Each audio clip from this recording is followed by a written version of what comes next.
Hello.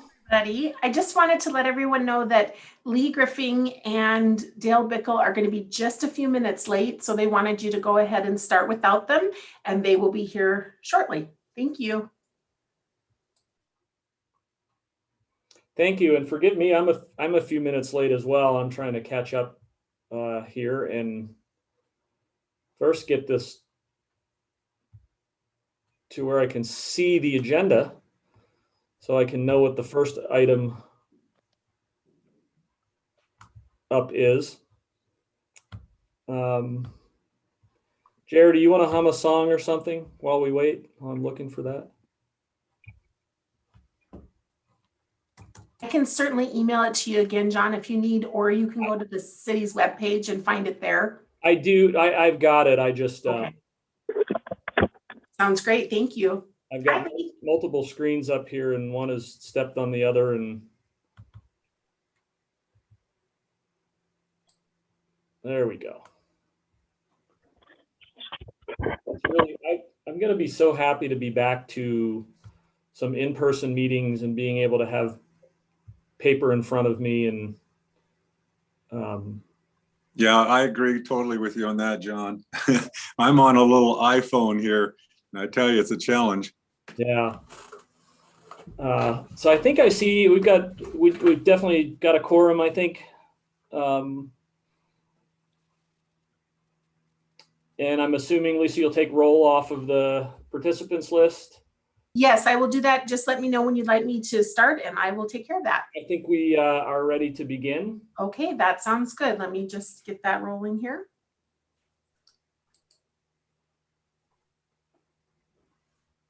All right, Bruce Bender. Here. Maria Chestnut. Here. Dwight Easton. You still have to unmute. I'm here. Oh, great. John Freer. Here. Jim Gallipo. Here. Peter Walker Kelleher. Here. Hank Trotter. Here. And I know that Nick Kaufman is absent today. Did I call everyone? That was everyone on my list. Looks like we got it. All right, so everyone is here other than Nick Kaufman. Great, thanks, Lisa. So first up, approval of minutes for 2/19/21. I move to approve. Do we have a second? I'll second. And I'm sorry, who moved to approve and who seconded? I was behind on the computer side thing. Yeah, Bruce Bender moved to approve. Great. Dwight Easton, second. Thank you. Any questions, comments, additions to the minutes?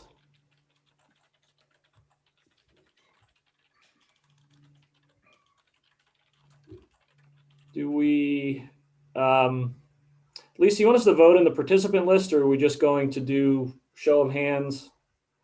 You know, I actually can, with our new software we have, I can call for votes based on everyone who's here. So I'm happy to do that, but we won't need to do that till the committee business, if that sounds agreeable. Yeah, that I think that would be great.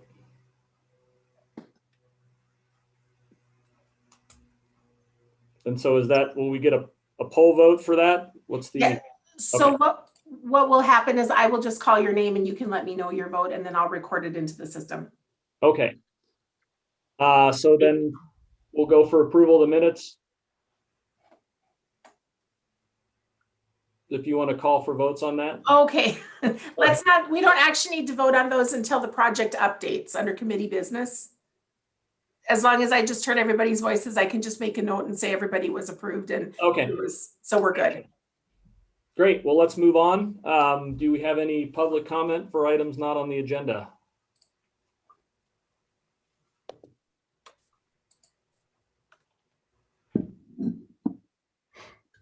I see none.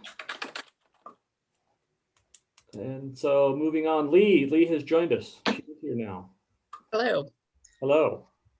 I will share my screen and show the financials that were just sent out to the committee. We will have these uploaded with the meeting after this meeting.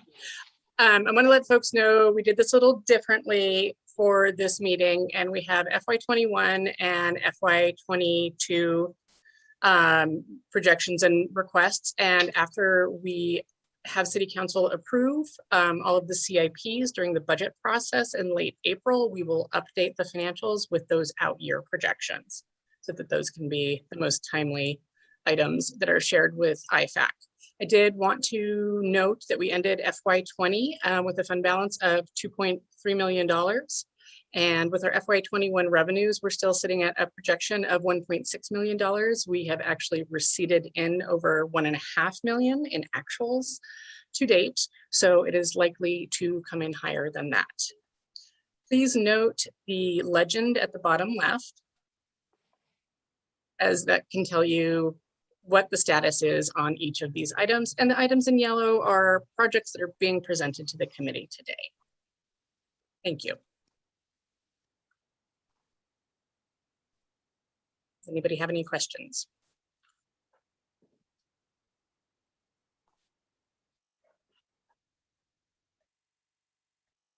I have a comment in that on FY22, I guess it's a question for Kevin or Jeremy, is that South Avenue improvements. Is that a project that's moving forward in 22?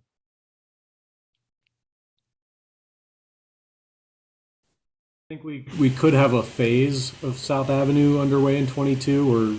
We're applying for some grant money and we have looked at some different phasing options. There's another allocation of impact fee money in 23 as well. So this isn't the whole project. And these items with a plus were approved in prior year budgets and CIPs and not funded or not presented to IFAC in that same form. So while we're showing these based on historic budget, they're definitely in flux and will be finalized with the FY22 budget.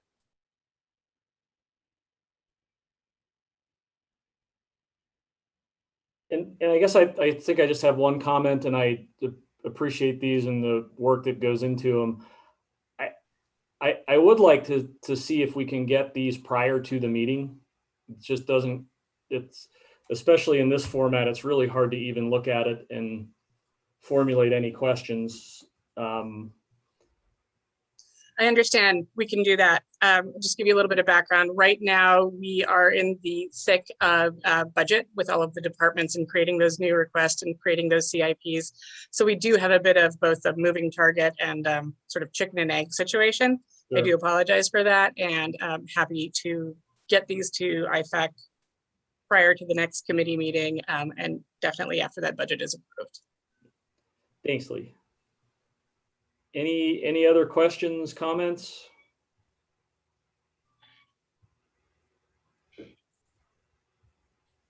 Thanks. So moving, I have 3 screens and I still can't keep track of everything. That's good.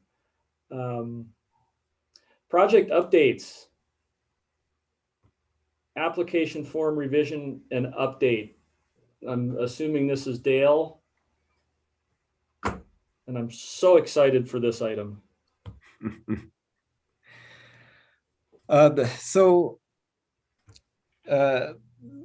what we have is we've had a backing up. In the original contract for the impact fee study update was a portion of it where the consultant Tisha Bias were going to help us review the form, and that was, when COVID hit, we had one original conversation with the Impact Fee Advisory Committee, way back in the winter, right before COVID hit, and then essentially we had this on hiatus. We got back with Tisha Bias, had a conversation about what we thought the form should look like, had a kind of a subcommittee meeting 3 weeks ago, I'm going to say, with John Freer, Bruce Bender, and Nick Hoffman to talk about it. While we didn't necessarily come to a conclusion on the form, we changed our practices on how we might do this by overall looking at the form in consistent with the way the fee was calculated in the study. And so that's, we'll call that up. Ryan Applegate, are you on the call?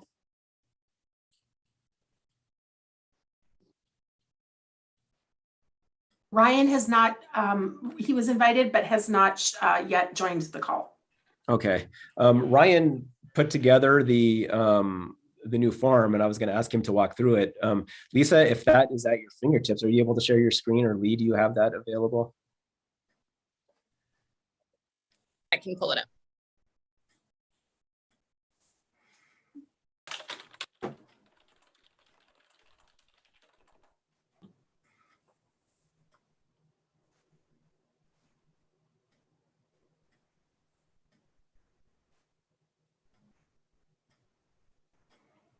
So I'll walk through the proposed new form for discussion purposes. So really, there isn't too much change, name, description, and talk about where this sits in the code. And then the first question, is this a public facility? Meets the definition. That's all the same or very similar to the current forms. If you can go to the next page, Lee, thank you. But this is the original one, Dale. This is not your revised one. Oh. Yeah, because it shows it. Yeah, this is right.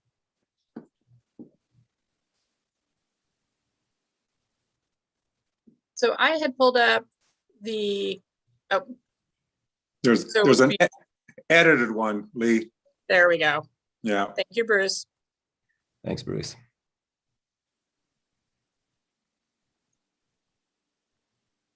I can't make it that large, so I'll try to make it easier for folks to see. So can you start up at the very top again, Lee? I think it's, there's real similar. It's this real similar project name, project description. I'm just trying to orient myself here. Okay, you can scroll down. Municipal code language. That's the same. Yeah, and then the criteria, city public facility identified in service area part. So this is where we are starting. Even in these, we're trying to really tie these specifically to the impact fee study, and want to ensure that that the projects that staff is bringing to the committee were actually contemplated in the service area report and the studies. So that's the question: was it contemplated in the study? Yes or no? Does it meet the definition of a capital improvement there? And that is, the study follows state law. It has to be specifically listed as eligible in the statute. 10-year useful life is a is a thing in Montana code that may be different in other states. Provides expanded capacity or service for new development consistent with the study. And that's really getting at is depending on the methodology used in the underlying study or the studies we have, is this providing the capacity increase that has been contemplated in the study? And then D is a question that was a holdover was this part of in the city's capital improvement program or in a facility plan? So the next bullet 2 is determine the proportionate share. So this is where it changes kind of a fundamental philosophical change to how we want to approach these. And so 2A is similar to a question 1A above. Is this an expansion of existing facility identified? So the general government bucket is, if we are expanding a public facility for just general offices, was that contemplated in that study, and is this consistent with that? And then the calculation, rather than trying to calculate a portion of impact fees that are attributable to growth, it's really attributed to the amount that is related to expanded capacity is eligible. And so, for example, if we are improving a street, impact fees are only able to be used to pay for the portion that's actually expanding capacity and not for rebuilding the street or just those kind of just maintenance activities or things that were already existing. And then the final in C, new public facility as defined in the service area report. So it's, for example, in the Mullen, in the new Sutupcane area special impact fee district, was it a infrastructure piece that was specifically identified because that study was done on the plan-based approach. So what you'll see is we don't have that. The big change is that is the calculation of growth is how much of the project is actually related to capacity versus building existing facilities. And so there isn't, and because every project is different, there isn't a particular formula to use, but it's that staff completing the form would have to look at specific, the way that how they would allocate it and make sure, and IFAC's job would make sure that was reasonable. This appendix, we created 2 charts in here that to be able to do the quick look on what is eligible for impact fees based on the studies. And this table does that. So it lists the public facility, and this first figure is from the citywide impact fees in these various areas. And it talks about, which bucket it is, the service area. These were all citywide. Was there a cost recovery component in it? The only one we had was in the police bucket and evidence storage. And the methodology in this particular study, all these were incremental expansion. And it shows that under the incremental expansion methodology, what kind of assets were contemplated in these. So if, for example, for a law enforcement bucket, what the methodology, what was there was stations, was buildings. So what we shouldn't be funding with impact fees is apparatus then for law enforcement because it wasn't contemplated in the study. And then those specific things for these incremental expansion pieces are there. Figure 2 is the list of infrastructure that was identified in the Sutupkane area special impact fee area. So the only items that the special impact fees can be used are relative to the construction of these specific projects. Can't use them for other projects than that. With that, I think these examples are really similar. I mean, some of these examples are exactly the ones that were in there related to the capacity increases. The one that's not in here anymore is the population piece, because that was trying to calculate not based on capacity, but based on growth. And so I won't go through these in detail, but that's what this proposal is, and I'd be open for any questions there.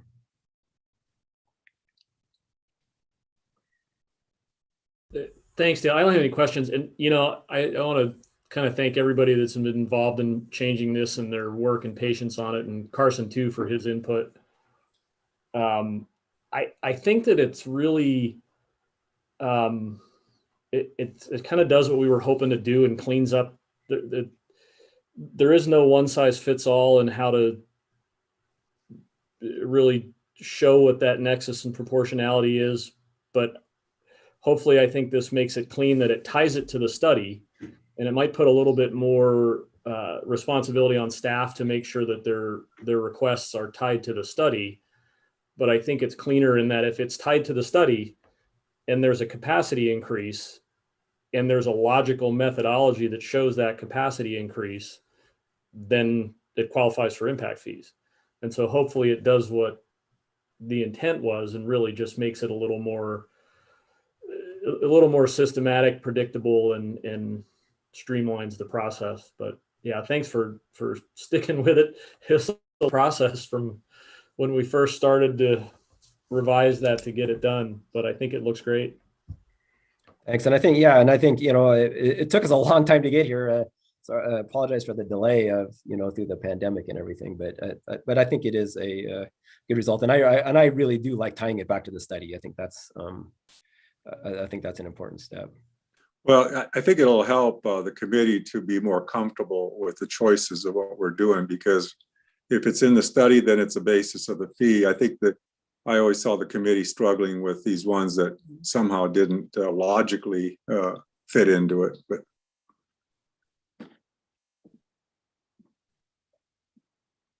and I think, and too, Bruce, you're right. And if it's in the study, and if it is in the study that something is 100% eligible for impact fees, then it's 100% eligible. And right. You know how much it hurts me to say that. So I'm happy to say that. So, but yeah, I think I appreciate the effort that went into it.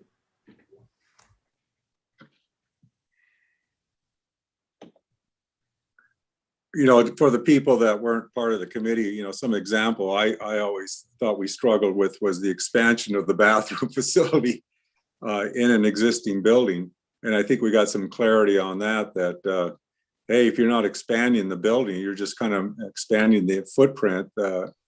It's not eligible. Isn't that what we concluded, Dale? Yeah. That's what that was, those type of things is contrary to how the fee was calculated for those kind of buildings. So if it's, our consultant argued if it wasn't an increase in total square footage for that, then that's probably not eligible. Right. And I think that's a lot simpler to understand for the committee too, that you've got to be expanding or getting a new facility, got a new piece of equipment or whatever. It's got to be expansion. So I think it's going to be simpler. Do we need a motion to approve this new form, or what do we want to do? I'm not sure if we do. I don't know if it was ever more than an internal document. Dale, what do you think? My preference would be that it would be approved. Yeah, I think it's just we should. Easier to document in our minutes, and that we would use it moving forward. But I don't know that it's technically necessary. I agree, but I think it'd be cleaner for our rule for just everything moving forward. I think we should, because it's a record then that the committee did approve. It wasn't just simply thrown at us. I move to approve. Thanks, Bruce. We have a second. I'll second. Thanks, Maria. Any questions, comments, discussion? No, I just want to say thanks for all the time and effort you guys have been involved with it. And it looks like it'll also help the city just with screening as well. So thank you. I think it'll help the staff too. So did we want to take a vote now? I see no more questions or comments. Yeah.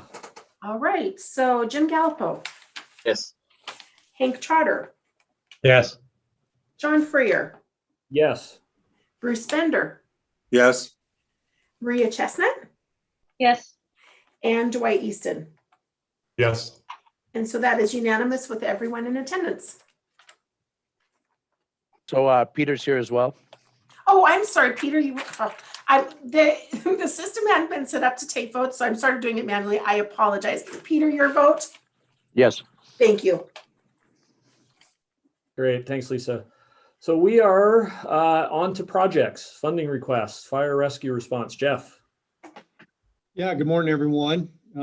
First, want to start off with apologizing for last meeting and not being really prepared or providing that input like I should have. Totally my bad. I hope what we put in there and kind of to explain the project helps clarify some of that today. I would like to real quick just take a minute of talking about, we talked briefly last time about the cold storage building that was approved. Just to give an update to this committee that, in 2018, we had stuff come in for bids for that building, and that was around 165,000. We redid those bids up until 2 weeks ago. That project, which was at 164-ish, 165-ish in 2018, is now $370,000. And we are going to push pause on that project. I just really feel that things will stabilize and come down as this economy settles down a bit. And I believe it's irresponsible to try to take taxpayer dollars right now and take that in this inflated price that we're seeing. And while this isn't completely mission critical, a storage facility, I mean, we need to keep our engine and stuff out of the weather as we parking stuff outside. But it's certainly a need, but it is not a critical need to have to push forward into this environment, construction frenzy, if you will, that we're seeing right now. So just give you an update on that.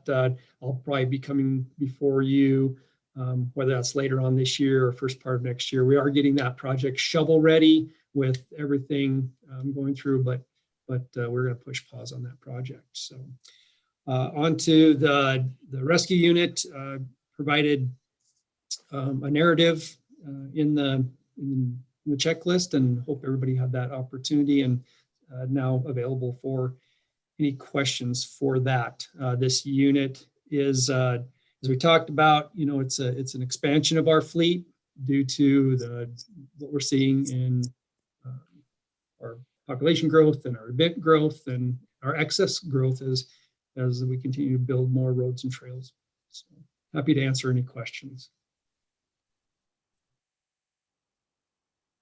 So one thing I would add to the UTV request is, in the methodologies, this is on the old form, but Chief and I put this together on the kind of with an eye towards the new methodology. So on the form itself, we put that it's a new facility, and in the notes I said, and that was contemplated in the study. So apparatus on the chart that we that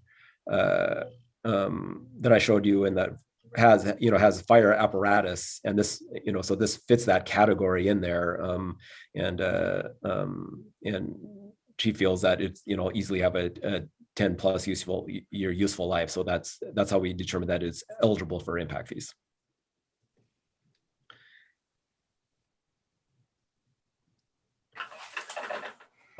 Since I was one of the ones who kind of brought this up, thank you, Chief, for taking care of that. And Dale, thank you for answering those questions. I do appreciate it. Thanks, Dwight. I move to approve. I'll second. So Bruce moved to approve, Dwight second. Any further discussion? Yeah, I got a question. I guess I wasn't at the last meeting and I don't understand what this is. A UTV? Yes, sir. So it's what that looks like is a side-by-side unit, and it has ability to, it has a rescue skid unit in the back of that unit. So it has a capability of a fold-out stretcher. It carries a wheel. So when we are accessing very difficult down terrain, down a slope, like off a riverbank and down, or up areas like Jumbo, Waterworks Hill. If there's some place that we can't get, where a road narrows to a trail, which narrows to a footpath, which then narrows to a hiking trail, we are able to take that equipment for a rescue unit and do that. This unit also has the capability to, it carries about 48 gallons of water with a small pump. So those brush fires that we see sometimes, whether that's river's edge or in and around as we're burning in the area, I'd be able to take care of that quick access. That's what that unit looks like. So it's a side-by-side with a pickup back of a truck looks like, and then a skid unit placed in the. Oh, in the okay. Cool. Does that make sense, Hank? Yeah, totally. Thank you. Yeah. You bet. And John, if I could jump in, no doubt that this tool is valuable and one way or another a good use of taxpayer money. My question would have to do with whether it's 100% eligible, and being the newest member of this committee, I realize I have a lot to learn. So would throw it out for others with more experience to just weigh in. When I see the portion highlighted in yellow says new facility to serve new development only, clearly this would have been useful 5 years ago. It's increasingly useful today. And I guess I'd like somebody to just help me understand why 100% eligible and attributable to new development only would be appropriate here. So I can Go ahead, Dale. speak to that if that's okay, John. Well, and I think, Peter, until we had some of the deeper discussions with Tischler Bice and as we were going through how we were retying everything back to the study, I would have agreed with you. But I think based on what the study shows, and the study's been approved by council, it's an expansion of their fleet. So it's an increased capacity that, according to the study, with the fire impact fees, apparatus can be 100% eligible. So. Yeah, if you were replacing an existing fire truck, that wouldn't be the case, but this is an expansion of the fleet. Thank you.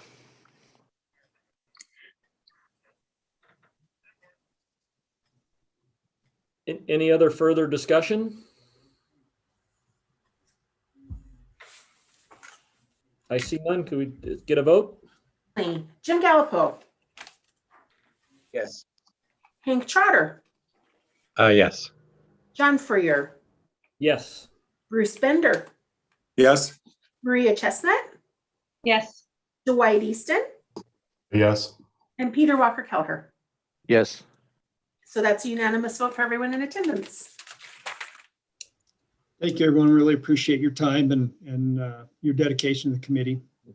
Thanks a Chief. lot, Jeff, and appreciate your patience with that one too. No worries. And is Ryan on here yet, or someone from Parks for the north side? I'll ping him, and but maybe we could do Public Works first. Sure.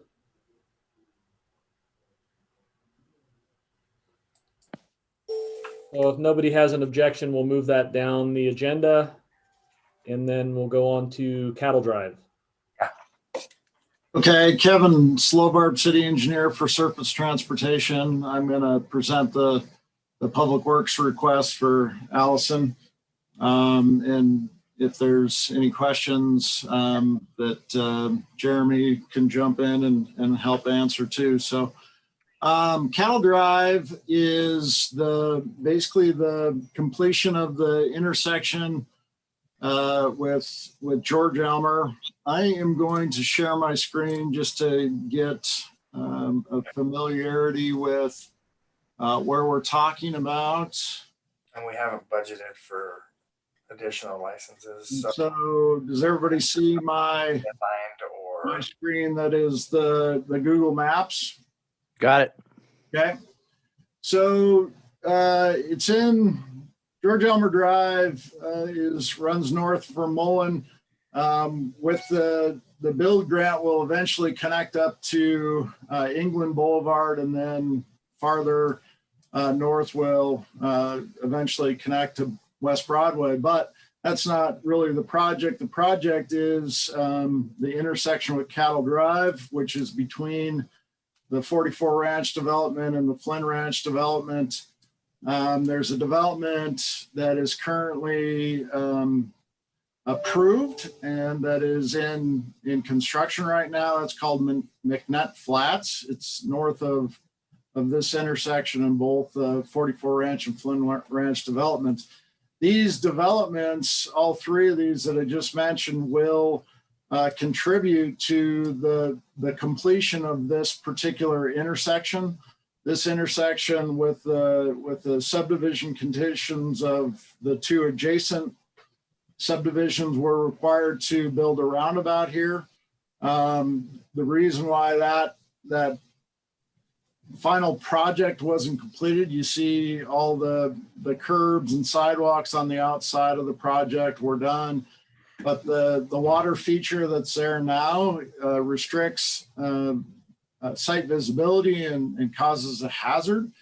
So we needed to get that figured out, and basically administration and council is supportive of modifying that water feature to increase the site visibility to allow this intersection to function as a roundabout. So the improvements for it are splitter islands on each of these legs, modification of this splitter island here, and again, the water feature, and then the center and truck aprons, some sidewalk on the outside that will facilitate non-motorized use. And so we're looking to move this project forward in design. We have recently, council has approved a professional service agreement with DJ&A to complete this design and the remainder of these improvements, and we'll look to hopefully construct as soon as we can. We are asking for impact fees in the amount of $43,000 to essentially complete the design and pay for the consultant's work on this, and then the area developments that I previously mentioned will look to pay for the construction, the remainder of the construction improvements. And are there any questions?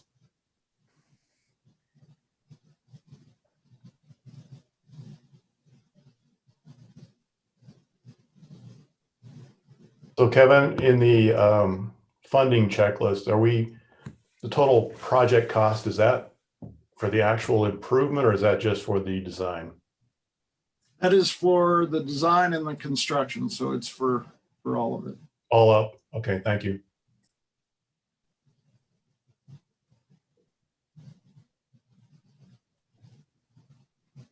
Do you have any other questions or to entertain a motion?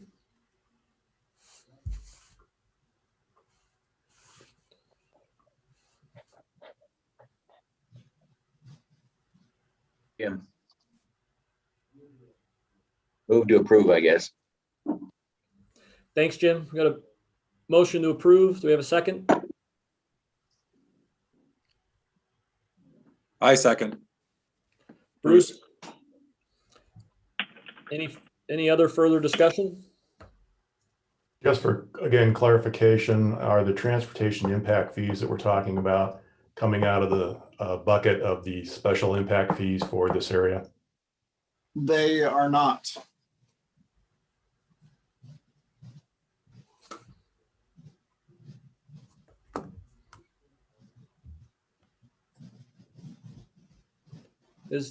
Kevin, is there a reason for that, or is it just because they haven't been collected in that area yet? No, the reason is those special impact fees are specific to individual projects that were contemplated in the Mullen Build project.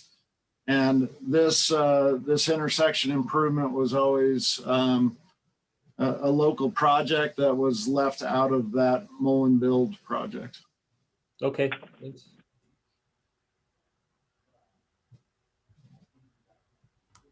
And Kevin, correct me, but doesn't it also, this is similar to what you're doing with the George Elmer Drive intersection too, aren't you? Aren't we using regular transportation impact fees on that too? At Mullen? That project is a roundabout, and it's actually included in the Mullen Build grant. So. Oh, okay. Okay, that helps. So just for clarity for the committee, if I'm understanding this correctly, like you said, there's a specific list of projects that are eligible and specifically designated, and the cost of the impact fee was calculated at, it was in that special district. So if there are other improvements like this one, they obviously have to come out of our other transportation impact fee, which all of these properties have been paying, correct? That's correct. Yeah.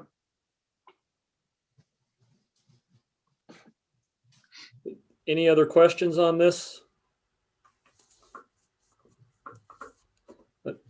Lisa, we call for a vote, please. Certainly. Jim Gallipo. Yes. Hank Trotter. Yes. John Freer. Yes. Bruce Bender. Yes. Maria Chestnut. Yes. Dwight Easton. Yes. Peter Walker Kelleher. So I'll abstain to avoid appearance of conflict of interest. I work with DJ&A. Okay. Thank you very much. So that is unanimous for everyone here with one abstaining. And it appears that Ryan Applegate is here. Do you want to, Kevin, you want to finish your, I think you've got 2 left. Do you want to move through those and then we'll jump back on to Ryan? Yeah, I'd be happy to. I think there might be 3 left, but. I think the next one is Eaton Street. Okay, so Eaton Street sidewalk project addresses poor pavement condition and missing infrastructure in a neighborhood experiencing redevelopment. The project will increase capacity of transit to serve this neighborhood, and accessible transit stops are critical to some of the new development. So this is basically the project limits on Eaton Street are Eaton is just to the east of Reserve Street, and the project extends from South 7th Street on the north side to South Avenue on the south side. We're likely to do this project in phases, with the phase 1 being the north portion and the south portion in phase 2. The South 14th would be the dividing line between the 2 phases, but we want to talk about the overall project now and the overall request. So there's some irrigation ditches within this project that need crossings. I'll show you one in particular that is going to be a difficulty. So just north of South 14th, we've got an irrigation ditch that crosses the road, or the road crosses the irrigation ditch at a pretty large angle there. And in order to get across pedestrian facilities across this, we'd have to build a fairly large bridge.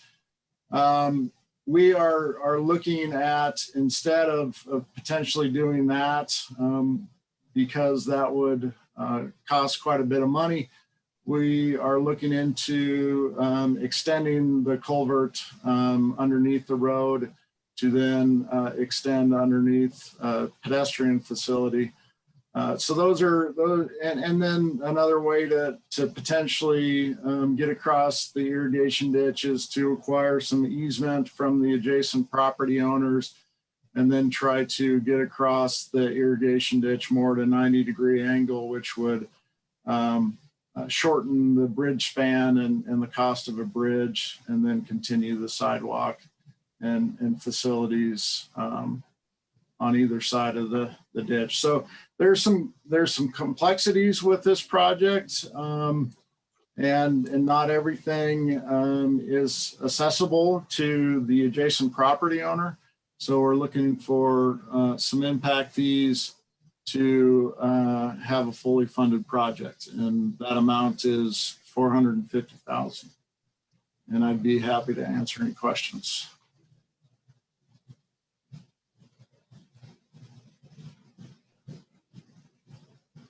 Kevin, the request for impact fees, you indicated that it'd probably be a two-phased project. Is this, again, all up, or is this phase one? This is the entire project. And thank you. Kevin, this is not in the TIF district?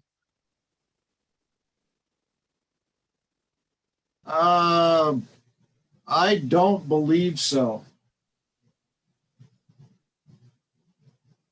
It is not. The TIF district boundary is South Avenue, I believe.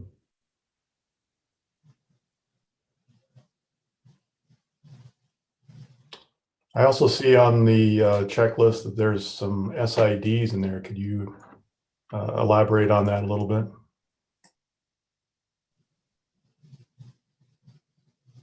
The SID is the it's mislabeled. It's really our sidewalk assessment. So we want to, where we can, we want to have the adjacent property owner pay for a portion of their sidewalk per our sidewalk order program.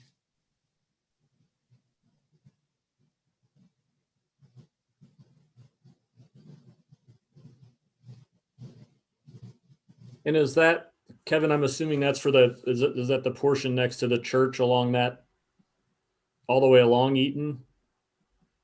It just depends on where and what the improvements are. But yeah, certainly you can see in the photo that the church property doesn't have those non-motorized facilities that are desperately needed along this corridor.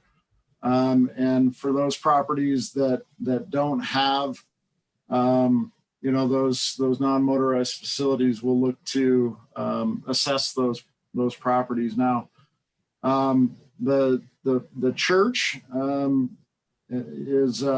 doesn't pay into the road district, so they're not eligible for the assessment. They're the subsidy portion, the road district assessment portion.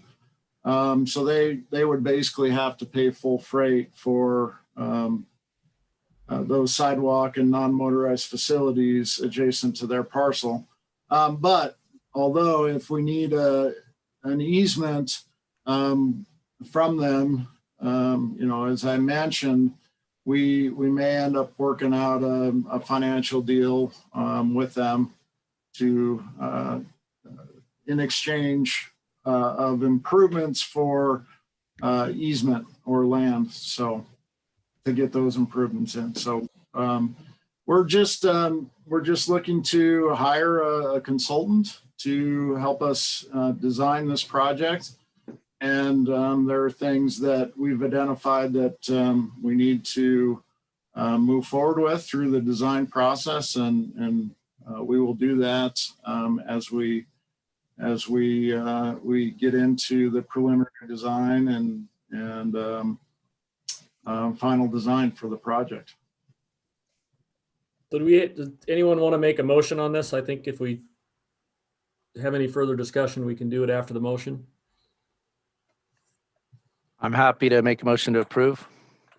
Peter, thank you. Have a second? I'll second it. Thanks, Hank. Any other further discussion?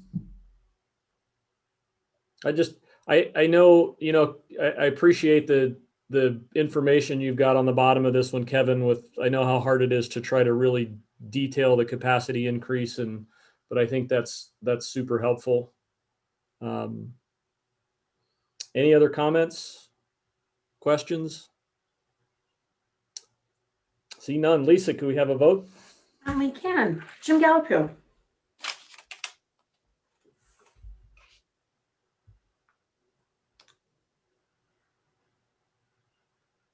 Jim Gallipo. Oh, yes. Okay, sorry. Hank Trotter. Yes. John Freer. Yes. Bruce Bender. Yes. Maria Chestnut. Yes. Dwight Easton. Yes. And Peter Walker Kelleher. Yes. So that's unanimous for all in attendance. Great, thank you. Up next, Kevin, Mullen Road. Yeah, I'm going to move us back over to where we were just at, over in the George Elmer Drive area. So the project is Mullen Road widening in and around Chuckwagon Drive. This the Google map shows Roundup Drive being this facility here. That isn't shown. It was constructed just a couple years ago. Google Maps hasn't caught up to that improvement. That street improvement is actually Chuckwagon Drive. Roundup is this existing road here, but the improvements to Mullen Road are really at this Chuckwagon Drive connection, which is not made right now. Chuckwagon connects into Roundup Drive because we needed to apply for a approach permit from MDT for the new Chuckwagon Drive intersection. We're not able to do that as we don't have basically Mullen Road widening completed. And so the Mullen Road widening really begins around this countryside court and ends in the area over around this driveway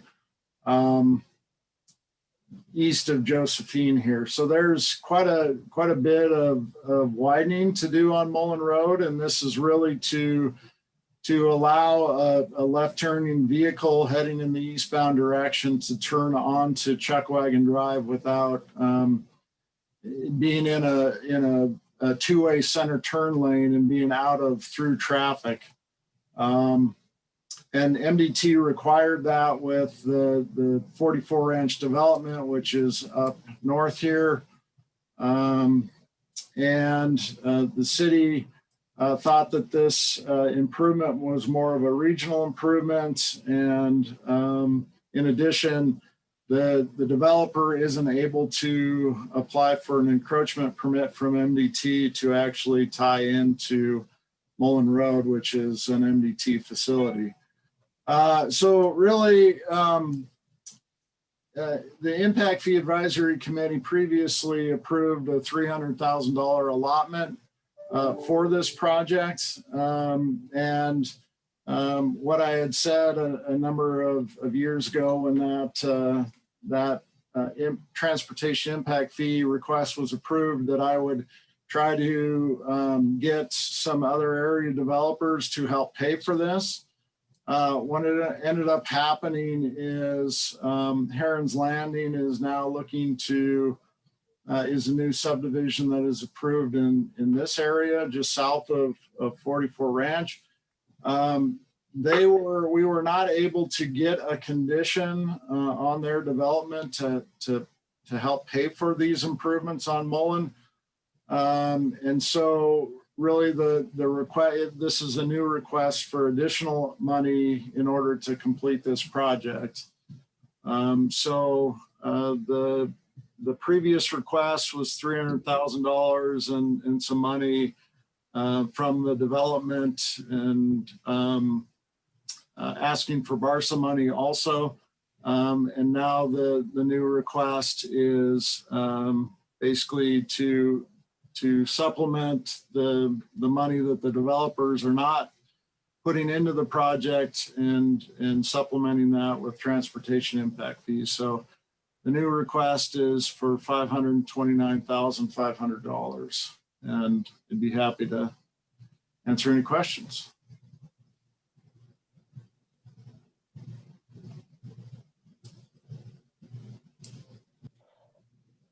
So I'll go. So I have a quick question, Kevin, on where you've got the methodology for this.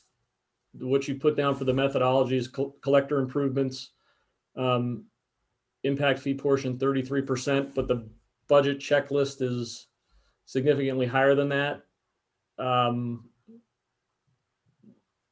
So what is the updated methodology for that calculation? Well, I think the original was we were asking a third, because we were putting a new lane on Mullen Road. So 2 existing vehicular travel lanes, and then a new third one would be 1/3 of the total. Now, I believe it's 100% eligible.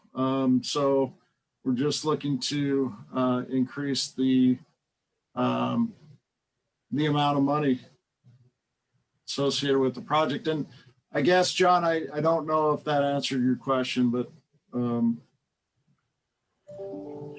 in a way, yes. I guess I was just wondering if we need to update this sheet so that it matches. If it is 100% eligible and you're asking for 68%, at least update the methodology that's listed on the request.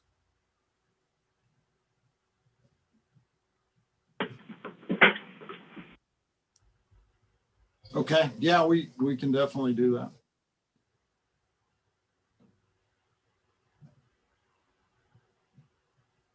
Yeah, and I think maybe perhaps it's an opportunity to submit it on the new approved sheet.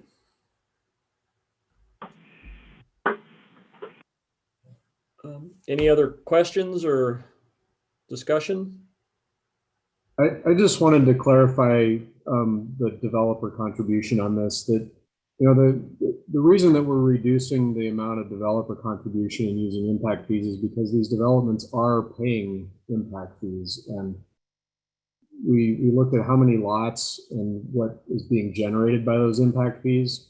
That it's kind of a double dipping situation if we both ask them to make a direct improvement and pay those impact fees, and it was more equitable to ask them to pay the impact fees and use those towards this improvement. And so while there is less developer direct contribution, the impact fees that we're using really are being generated by these developments that cause the need for the improvement. Yeah, thanks, Jeremy. I think that's a much appreciated point. And I guess just to illustrate the math on that, 44 Ranch has 365 lots, and that's going to generate about $550,000 of impact fees when it's all built out. So some of them are already built, they've already paid, and some are still to come. But so there is good equity there. Yeah, it obviously is definitely beneficial to development. I guess I'm struggling with is how we get to this high of a participation of impact fee on an existing road. I'm not following the 100% on this.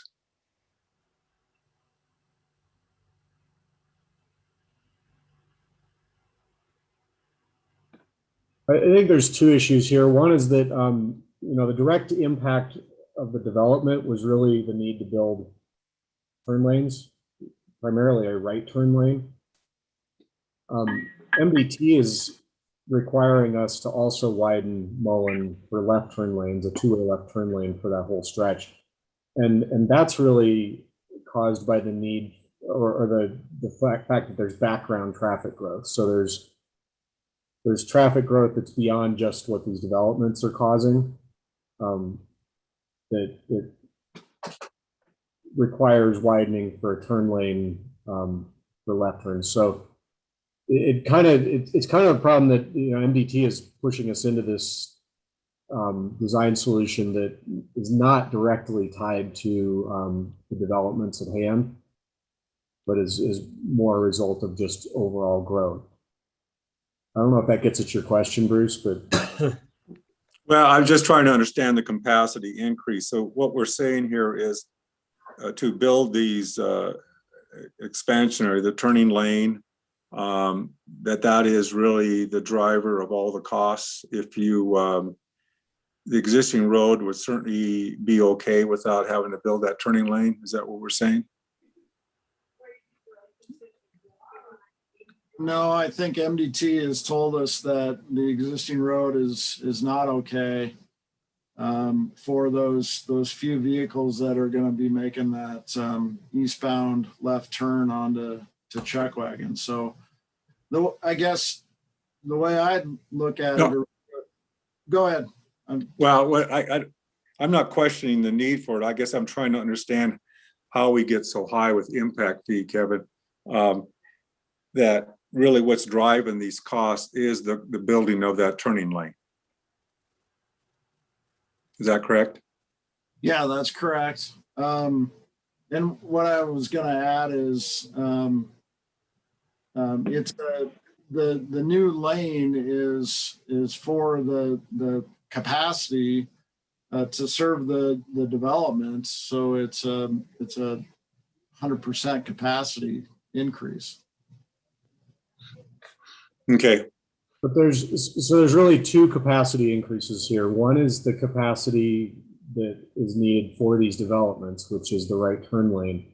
And the other is just capacity for growth in the Mullen area, which is doing the two-way left turn lane through this longer section. And that's the piece that MDT said, even though it's not directly related to these developments, for us to allow a new approach here, you have to address both. And so it's overall growth and capacity on Mullen Road that we're also addressing with the project, and that's why we think it's 100% eligible for impact fees. We're going to offset some of it with BARSA, which is gas tax money. Okay, thanks. Yeah, I think if I understand it, Bruce, the turn lane is not necessary without any of the development that has happened or will happen, and the project is primarily the turn lane. So it's a new footprint, which according to, if we tie that back to the study, that would be, if all that's going in is the turn lane, that would be 100% eligible. Yeah. And the request is for about 68% there. I don't have a problem with that. I just think we just need to clean it up so that whatever that criteria is before we approve it, it matches what the request is.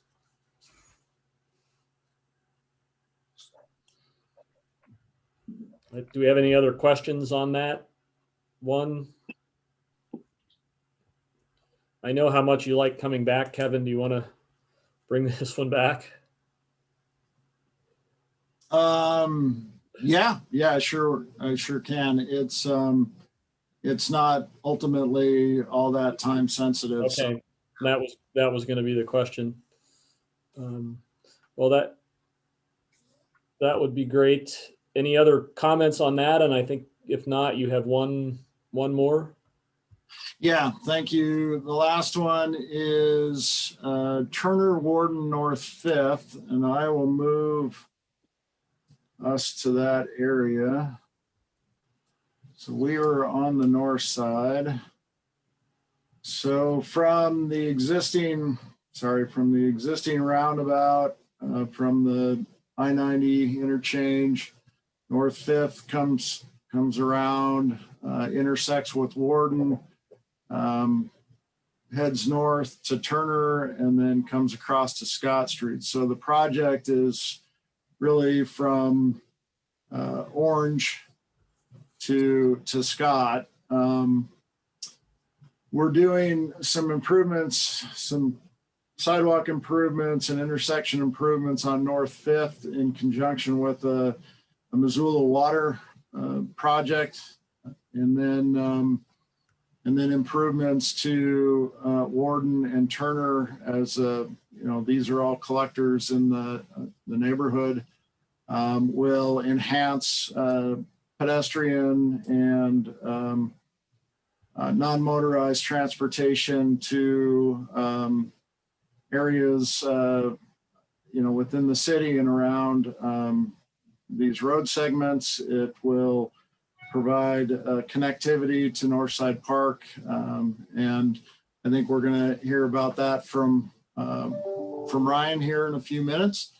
But this is essentially another curb and sidewalk project that the city has done, that includes assessments to adjacent property owners for quite some time, and so this project is similar in nature to the Eaton project I presented a few minutes ago. The request is for $300,000 of transportation impact fees for the entire project. And I'd be happy to answer any questions.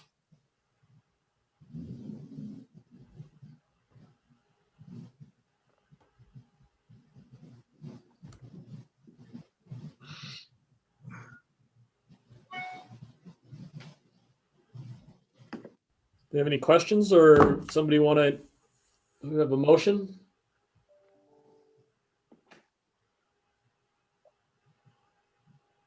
I move to approve. Thanks, Hank. Do we have a second? I'll second it. Maria, thank you. Any further discussion?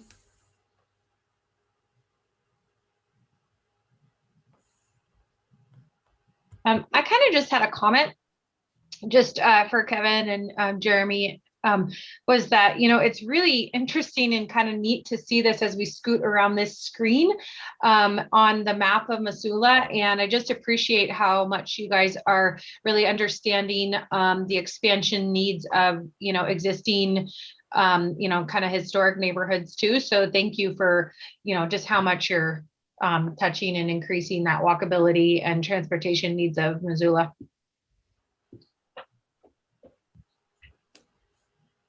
Thanks for that comment.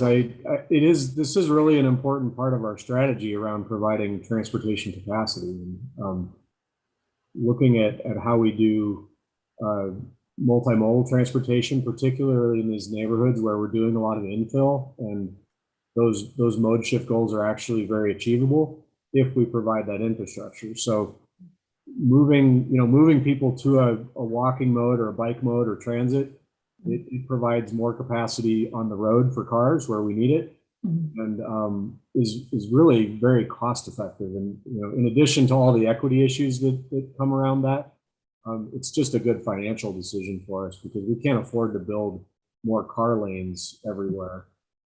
You look at a project like Russell Street and the cost of doing that project and the amount of time it takes. We only get one or two of those every decade. So, this is a good strategy. Yeah, I can really see it through this meeting, and thank you. Thanks, Maria. Jared, any other questions? We move to vote on this, Lisa? Certainly. So let's see, we have Jim Gallipo, Yes. Hank Trotter, Yes. John Freer, Yes. Bruce Bender, Yes. Maria Chestnut, Yes. Dwight Easton, Yes. and Peter Rucker Kelleher. Yes. So that is unanimous with all in attendance. Thanks. And I think with that, we'll move back to Ryan. And Ryan, you weren't here to get praise for your help on the form. Thank you very much for working on that. We appreciate it. Oh, for sure. Thank you. With that, you are up Northside Park. Yeah, I will try to share my screen. I apologize that I don't have video capability while I'm in my home session here. And so yeah, we're looking at an impact fee request to begin work at Northside Park Annex. This is currently, let's see if I could. We were just kind of looking at that area as Kevin had the Google Maps up, and we have recently undergone a long-term lease with the Resurrection Church in this area to begin to do work and develop this diamond field into more of a rectangular field, increase the footprint of the area, allow for more activities to be played on this field, and then eventually, as the master plan is developed for the park, update the features to kind of your west, where you can see the multicolored old spray deck, an old basketball court, and then further on to the west, which is out of the picture. So we did the kind of application based on the square foot increase of converting from that diamond field into a rectangular field. And I believe this picture here kind of shows that, and adding some area with picnic and gardening spaces here. This is a lower served park area in a great neighborhood in Missoula. So with that increase of just footprint, it's about a 34% increase of usable parkland. We estimate, the master planning process will dictate kind of the eventual build out of the park. It's a gross estimate of around $900,000 of improvements. Currently, if it's a 34% increase on that 900,000, that would be about 310,000 of impact fee eligibility. At this time, we would like to request 150,000. Use the capacity increase for the current form of 16 to expand it to a 46 for 34%. That's our request at this time, and happy to answer any questions to the best of my ability. Thanks, Ryan. And I also looked at that slide you did. I didn't even really think about the piece across the street. I think that's gonna be a great spot in there. Mm-hmm. Yeah. Yeah, and this side over here. Yeah. Any questions for Ryan? I guess mine would go to the initial, the build out budget of $900,000. We're predicating everything based on that. What could you give a little bit more illustration of what that actually represents? Yeah, that would be converting the diamond field to this multi-use sports field. That would also service diamond sports as well as rectangular sports, be an upgrade of parking. It would be a picnic and gathering space with a shelter, natural play area in this area. Eventually looking at moving the multi-use court. It's just a one basketball net on a kind of deteriorating asphalt right now. So upgrading that into a multi-use court and look at renovations to the spray deck as well.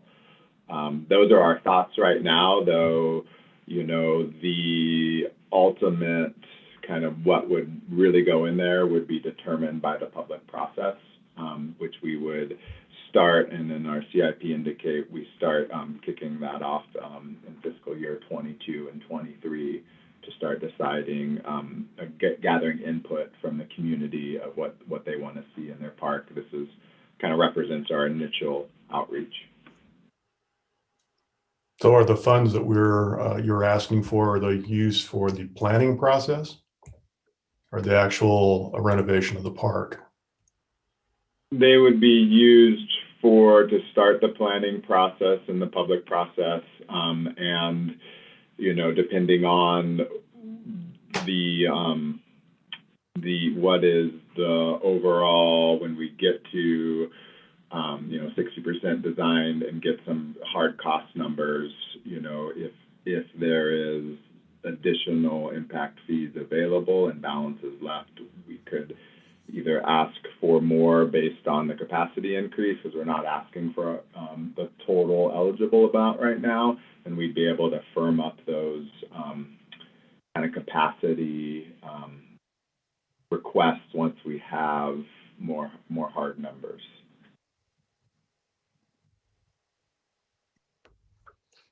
Thanks, Dwight. Any other questions?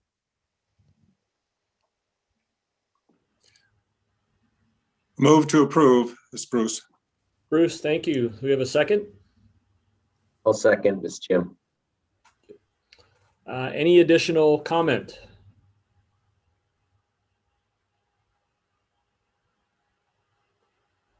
I see none. Lisa? All right. John, can I jump in real quick? Oh, yeah, go ahead. Just in terms of the, I guess, sequencing of the use of these funds, perhaps there could be a little bit more explanation. It sounds like, you know, the primary capital expense is several years out, but they would like to get started with planning earlier. And so would these impact fees, if awarded, would they be 100% eligible for those uses, or do they have to be used in conjunction with other funding sources? It's my understanding they would be 100% eligible. I think quite a few projects in, you know, parks is an example. Quite a few projects, I think, leverage impact fees to get that initial design work, to get numbers, to really create the feasibility to do it. So I think pretty frequently a lot of the impact fees are exhausted close to the front end of the project. Thank you.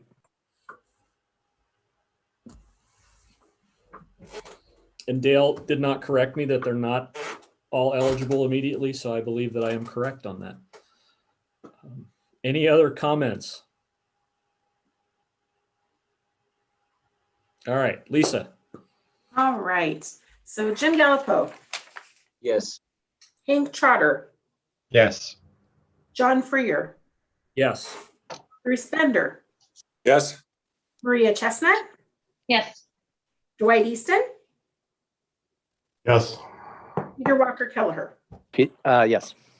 So that is unanimous for all in attendance. Great, thank you, Lisa.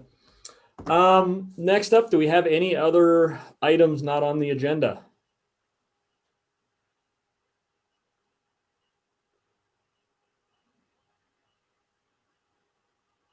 And then I see none, no comments, discussion for next meeting. Dale, what's our next scheduled meeting? Anticipated. Yeah, typically we try to get back on a quarterly pace here, and so I think the next meeting would be subsequent to our budget, or it's gonna be right in the thick at the towards the end of our budget process. So we should have an idea of the capital improvement items that council is approving, and I would expect those would start coming towards to IFAC. Okay, great. I would definitely, we don't have to stay until 1 o'clock. Yay. Definitely entertain a motion to adjourn. Hey, May I John, interrupt? hey, John, before we do that, I think I'd already announced that I was going to be effectively done at the end of this fiscal year, which is June 30. I don't know, has there been anything going on towards getting another CPA on the board? I think that was that's kind of the slot I filled. So I don't know if there's been any movement on that or not. I guess I'm saying if you need me to stay on a little longer, I can. I just don't know if there's been any movement anywhere about getting a replacement. That's an old strategy, Jim. Just don't move on replacement. Then you have to stay on. Yeah, I think what I just heard him say is that he would stay until 25. Is that No, you heard, Dale? that's not what I said. I said if your next quarterly meeting you still want me, I would probably be available. Yeah, so thank you for bringing that up. We started talking about recruitment, and then we're looking at the CPA requirements. And so when the city ordinance was created, state law required a CPA to be on the board. That law was subsequently changed to not require that. I think a lot of other cities and local governments around the state were having trouble getting a CPA, specifically, a practicing CPA to be on these boards. And so our discussions were on whether we should approach council with changing the ordinance to keep the membership aligned with state law. And that would be a question to you all is, what do you think about that? Jim, are you aware of a CPA that might be interested in participating? And then otherwise, we might want to try cast a broader net, but I'm not. I haven't really talked with anyone about it or anything like that.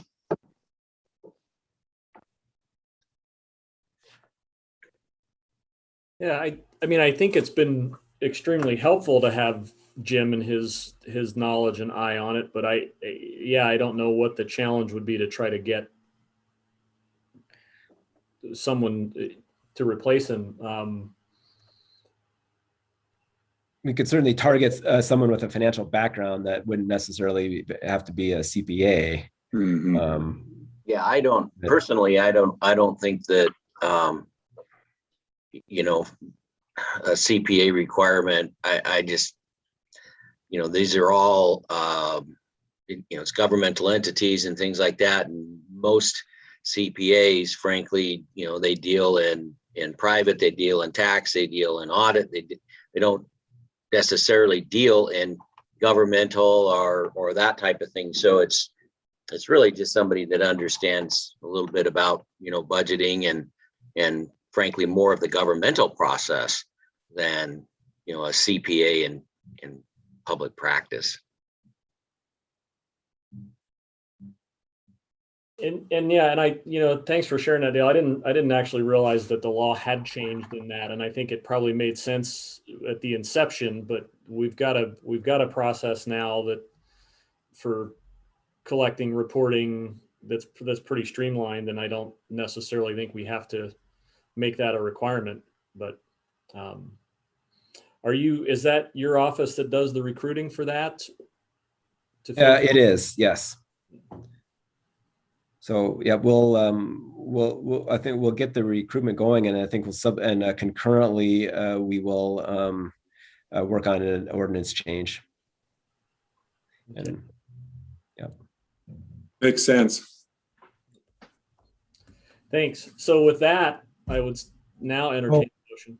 I did have a quick question. Sorry, did I interrupt you? Nope. You go ahead, Maria. Okay.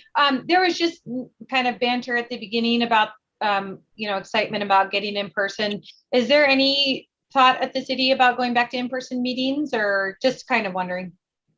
Yes.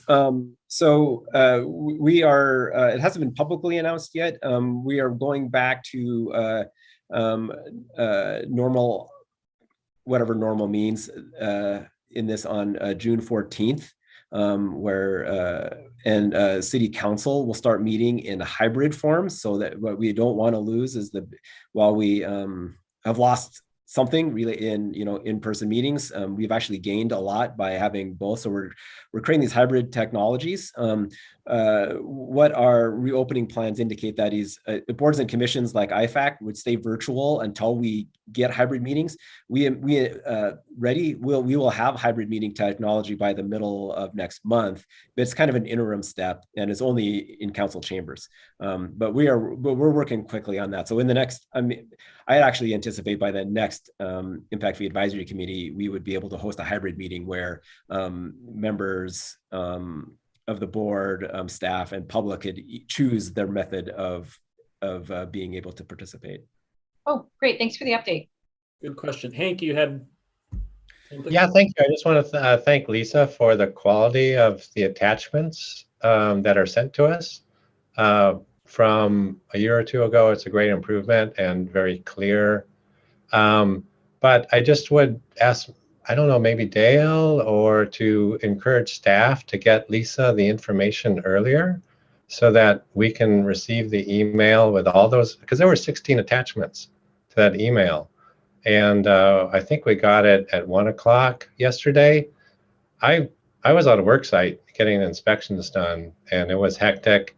And I jumped on a plane, flew to California, and I had no time to review this information, So I think we need a little bit more than 20 hours before the meeting. And I'll take responsibility for that, Hank. And I would also advocate for our next meeting being sometime in September, after the budget has been approved, which will enable releasing that agenda and a complete packet early, much easier. Okay. Apologies and thank you. Oh yeah, no problem. Agreed. Thank you, Hank. I would like to echo that. I was scrambling this morning trying to pull up all those. I don't know what the normal cadence is for staff, but if we go back to quarterly meetings, if they're not within a week of the meeting, could they then be put on the next schedule? I mean, so people know that you have a cutoff date, and this is the date. If you want to get it in, you have to be a week before the meeting. Otherwise, it goes to the next meeting, assuming that we're holding on a very periodic basis. Obviously, some of these are time sensitive, and I appreciate that. Yeah, I think that would be a fair request, Dale. Yep. Agreed. Any other comments or? The other thing I would comment too, maybe, is that if you have all the projects ready to go, but maybe the budget sheet isn't ready, I would say to just, if you could send some stuff ahead of time, it's okay to split that up too.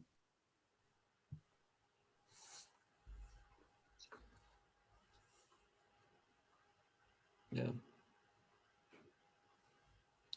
I think, Bruce, were you about to make a motion? Adjourn, yes, please. Do we have a second? Second. Do we need a vote on this? All in favor, wave your hand. Yay. Looks like everyone's waving. Thank you, everyone. Hey, I appreciate everybody's work and effort, and I do hope we can get to that in-person meeting in September. I think it would be great, but love ending early. I think we've got our process down, and it's good. And I also want to have that in-person meeting because I don't know if you know the tradition that the outgoing IFAC board member is responsible for post-meeting Marbar. I would gladly. I miss the Marbar. Yeah. So, well, thanks everybody. Thanks, everyone. Have a great day.